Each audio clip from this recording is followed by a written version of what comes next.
Shalom kekasih Kristus, bagaimana kabarnya? Apakah dalam keadaan sehat, bahagia, kasih dan damai Tuhan tetap melingkupi saudara dan keluarga? Tentunya doa dan harapan saya, saudara dan kita semua dalam keadaan yang demikian.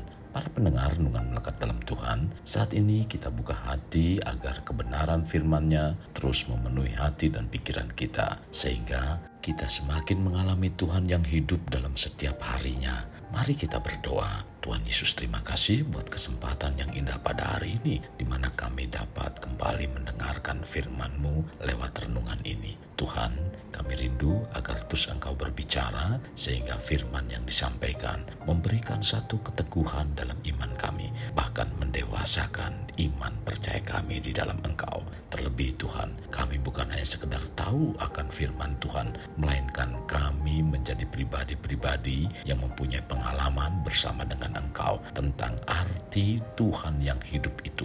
Tuhan, terima kasih, maka pimpin dan siapkan hati kami agar terus diisi dengan kebenaran firman-Mu, sehingga firman jatuh di tanah hati kami yang baik. Firman itu menghasilkan satu pertumbuhan, bahkan buah-buah yang menyukakan Engkau. Terima kasih Tuhan, ini doa kami, dalam nama Tuhan Yesus kami berdoa, amin.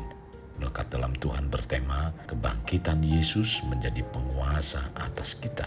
Firman Tuhan terdapat dalam Roma 14 ayat 19, demikian firman-Nya. Sebab untuk itulah Kristus telah mati dan hidup kembali, supaya Ia menjadi Tuhan baik atas orang-orang mati maupun atas orang-orang hidup. Kasih Kristus ketika berbicara tentang kematian Yesus sebagai juru selamat, dan Ia akan tetap menjadi juru selamat kita yang sesungguhnya sekalipun tanpa harus bangkit dari antara orang mati. Akan tetapi Yesus tidak dapat menjadi penguasa atau Tuhan atas hidup kita tanpa kebangkitan dari orang mati. Demikian juga kita diselamatkan karena kebangkitan Yesus, sebagaimana dikatakan dalam Roma 5 ayat 10. Sebab jikalau kita ketika masih seteru diperdamaikan dengan Allah oleh kematian anaknya, lebih-lebih kita yang sekarang telah diperdamaikan pasti akan diselamatkan oleh hidupnya. Maksud hidupnya dari ayat ini adalah kebangkitannya. Kita diselamatkan bukan oleh kematiannya, kita diselamatkan oleh hidup kebangkitannya. Perhatikan dengan baik kata-kata pasti akan diselamatkan oleh hidupnya. Kita selalu mengira bahwa kita diselamatkan oleh kematiannya, padahal Paulus berkata bahwa hidup Yesus lebih berperan dalam keselamatan kita.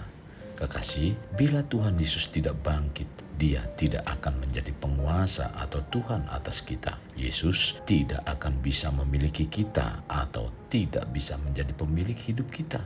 Yesus juga bila tidak bangkit, Dia tidak dapat mengendalikan kehidupan kita. Bahkan Yesus bila tidak bangkit, kita tidak akan menerima keselamatan. Kekasih, bila kebangkitan Yesus menjadi penguasa atas hidup kita, semestinya kita mempercayakan seluruh kehidupan kita ke dalam tangan Kristus Yesus, yang artinya menempatkan Tuhan sebagai pribadi penguasa, pencipta dan pengatur alam semesta dan semua yang ada di dalamnya, baik yang hidup maupun yang mati. Setiap penggunaan dan perkembangannya merupakan hak kedaulatannya. Tuhan hanya bertanggung jawab pada dirinya. Dia tidak melapor pada siapapun. Dia tidak diharuskan menjelaskan apapun dari apa yang dikatakan dan dilakukannya. Dia yang paling berkuasa di semua hal. Kekasih, bila Tuhan penguasa hidup kita, berarti Tuhanlah yang bertahta dalam hati kita. Berbicara hati, hati dapat diumpamakan sebuah pabrik yang mencetak produk-produk jadi yang keluar dari diri manusia.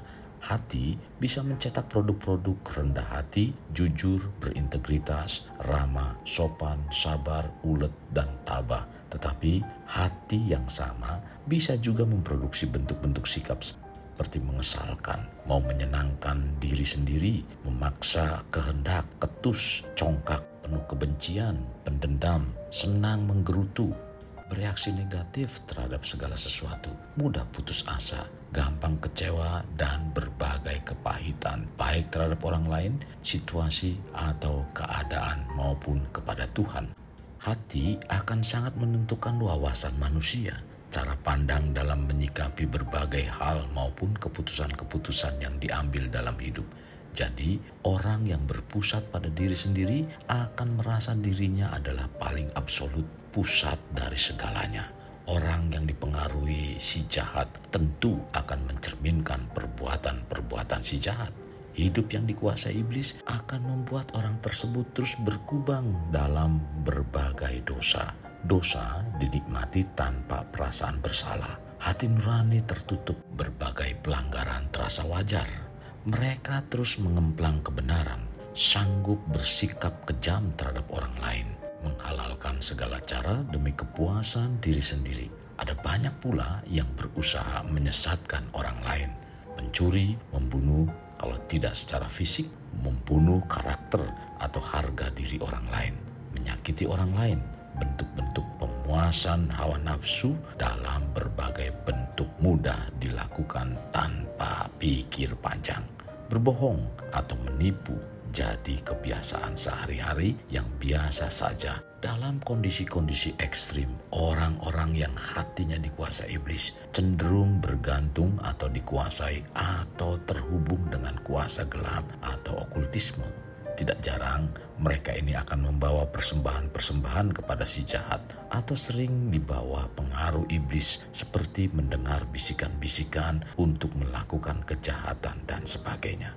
Kekasih Kristus, bila kita mengaku diri sebagai orang yang telah diselamatkan oleh Yesus, hendaknya kita untuk hidup dalam segala kewaspadaan agar mau menjaga hati kita. Sebagaimana dikatakan dalam Amsal 4 ayat 23, jagalah hatimu dengan segala kewaspadaan, karena dari situlah terpancar kehidupan. Mengapa hati harus dijaga dengan segala kewaspadaan?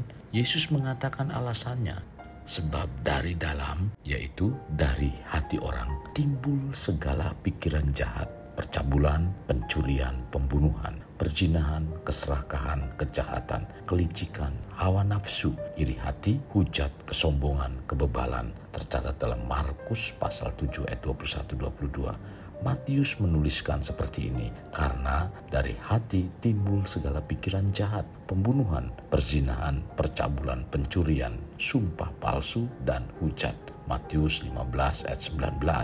Keduanya berisi yang cukup mengerikan, bukan? Dan Yesus berkata, semua hal-hal jahat ini timbul dari dalam dan menajiskan orang. Markus 7 ayat 23. Kalau begitu jelas sangat penting bagi kita untuk menguduskan hati kita, lalu terus mempertahankan dan menjaga kekudusannya. Kita tidak mungkin bisa menjaga kemurnian atau kekudusan hati kalau masih membiarkan hal-hal selain Tuhan Yesus untuk menjadi penguasa di dalamnya.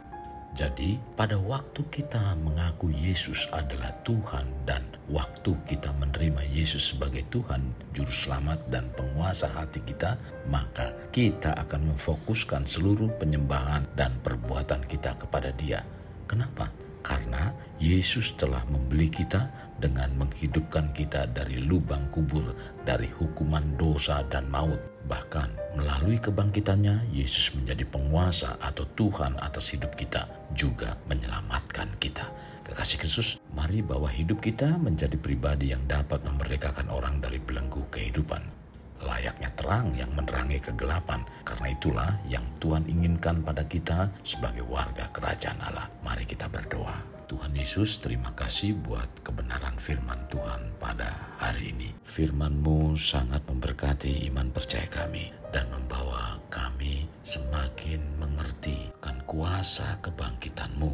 Melalui kebangkitan-Mu Tuhan, Engkau menjadi penguasa dalam kehidupan kami, sehingga kami adalah milik-Mu. Maka dari itu Tuhan, tuntun kami supaya kami terus tetap menjaga hati kami, agar kami menempatkan Engkau sebagai penguasa dalam kehidupan kami Tuhan. Terima kasih buat firman Tuhan yang sangat memberkati. Sekali lagi Tuhan, tuntun dan pimpin senantiasa agar seluruh kehidupan kami dikuasai oleh firman-Mu, sehingga firman-Mu terus menjadi satu hal penopang utama dalam keimanan kami. Terima kasih Tuhan Yesus. Ini doa dan permohonan kami dalam nama Tuhan Yesus kami berdoa. Amin. Kasih Kristus, mari kita akhiri dengan mengedahkan kedua tangan kita terimalah anugerah berkat dari Allah Bapa, kasih sayang daripada Yesus Kristus, dan persekutuan dengan Roh Kudus yang memberkati, melindungi, dan menyinari engkau dengan wajah-Nya, serta memberi engkau kasih karunia di mana Tuhan menghadapkan wajah-Nya kepadamu dan memberi engkau damai sejahtera. Tuhan juga mencurahkan berkat secara rohani, berkat secara jasmani, dan berkat secara ekonomi, di mana berkat Abraham, berkat Ishak, berkat Yakub dicurahkan dan dilimpahkan dari saat sekarang sampai Maranatha tiba, dalam nama Tuhan Yesus. Amin. Sampai jumpa di renungan berikutnya. Tuhan Yesus memberkati.